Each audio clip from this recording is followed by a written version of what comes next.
Syadaralun, sebanyak 44 pegawai negeri sipil atau PNS dari berbagai dinas, badan, dan kantor di lingkungan Pemkab Biren mengikuti Musabaqah Tilawatil Quran atau MTQ Korps Pegawai Republik Indonesia atau Korpri tingkat kabupaten. MTQ Korpri dilaksanakan Pemkab Biren melalui Badan Kepegawaian dan Pengembangan Sumber Daya Manusia atau BKPSDM berlangsung di Musola Pemkab Biren pada Rabu 14 Juni 2023. Dibuka PJ Bupati Biren diwakili Asisten Administrasi Umum Zamri SE.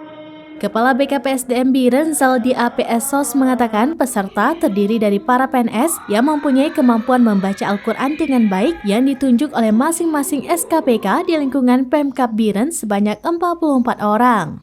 Mereka mengikuti 3 cabang yang diperlombakan dalam MTQ bagi ASN, yaitu cabang tilawah, qori dan qori'ah, tartil putra dan putri, serta cabang hifzil Quran putra dan putri. Perlombaan berlangsung selama 2 hari, yaitu pada Rabu dan Kamis pada tanggal 14 hingga 15 Juni 2023. Sedangkan Dewan Hakim berasal dari Lembaga Pengembangan Tilawatil Quran atau LPTQ Kabupaten Biren. Zamri SE mengatakan MTQ Korpri sebagai salah satu ikhtiar bersama dalam rangka mewujudkan Al-Quran sebagai tuntunan dan pegangan hidup bagi umat manusia untuk memperoleh kebahagiaan dunia dan akhirat. Dari Biren, Yusmandin Idris, Ramines.com.